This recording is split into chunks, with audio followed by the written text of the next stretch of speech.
राधा स्वामी जी, राधा स्वामी दयाल को दया, राधा स्वामी साहब।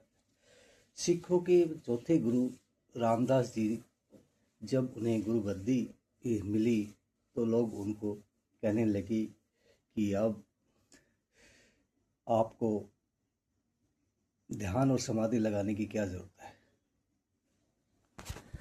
आपको ध्यान और समाधि लगाने की क्या ज़रूरत है।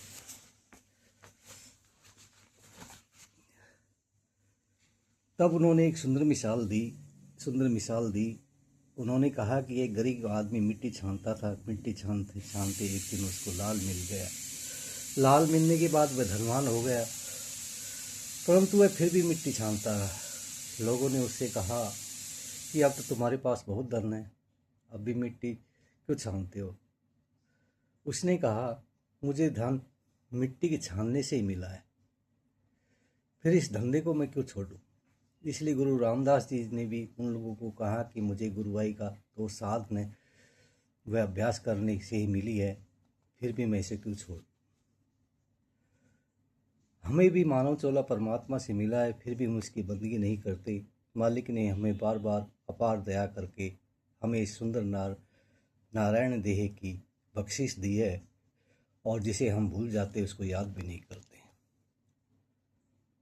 और न उसको कभी भूले भटके भी उसकी सराहना नहीं करते जिसने हमने मानव रूपी चोला दिया, जिसे देव देवता भी पाने के लिए तरसते हैं कि एक बार हमें ये मानव चोला मिल जाए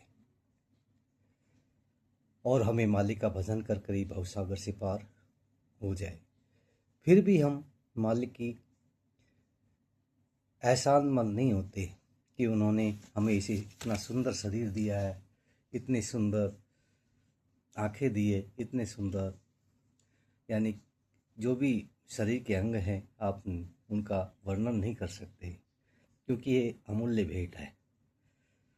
आप कभी भी देखो कि मनुष्य अगर एक चीज़ से अपंग है तो अपना जीवन निर्वाह सही रूप से नहीं कर सकता। करता तो है, क्योंकि मालिक की दया में अपार शक्ति होती है। वो अगर अंगहीन भी करता है तो उसको सहारा भी बनता है।